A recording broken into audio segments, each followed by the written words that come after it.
ஈரோடோட கள நிலவரத்தை இப்போ விஜய் விசாரிச்சிட்டு இருக்காரு அப்படின்ற ஒரு தகவல் இப்போ ரிலீஸ் ஆயிருக்கு. ஈரோடு கிழக்கு தேர்தல் தொகுதிக்கு விரைவில் இடைத்தேர்தல் அறிவிக்கப்பட இருக்கு. 2026 சட்டசபை தேர்தலுக்கு முன்னாடி நடக்கிறதுனால இது ஆட்சியை எடை போடும் தேர்தலா இருக்கும் அப்படின்னு சொல்லப்பட்டு இருக்கு. அதனால இப்பல இருந்தே தேர்தல் பணிகளை டிஎம்கே பண்ண ஸ்டார்ட் பண்ணிட்டாங்க. அதே நேரம் இடைத்தேர்தலில் தமிழக வெற்றி கழகம் போட்டியிடணும் அப்படின்னு முன்னணி தலைவர்கள் விஜய் கிட்ட வலியுறுத்திட்டு இருக்காங்களாம்.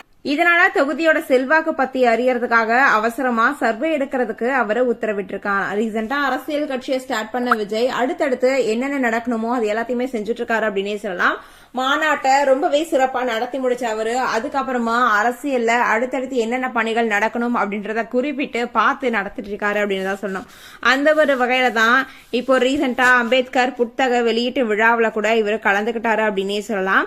இப்போ இந்த ஒரு விஷயம் ரொம்ப பெருசாவே பார்க்கப்பட்டு இருக்கு அப்படின்னு சொல்லப்படுற இந்த ஒரு தருணத்துலதான் இப்போ ஈரோட்ல கிழக்கு தொகுதிக்கு விரைவில் எலெக்ஷன் அறிவிக்கப்பட போகுது அப்படின்னு தெரிஞ்ச உடனே இப்போ இதுக்கான அடுத்த கட்ட அறிவிப்பை விஜய் அனௌன்ஸ்மெண்ட் பண்ணியிருக்காரு.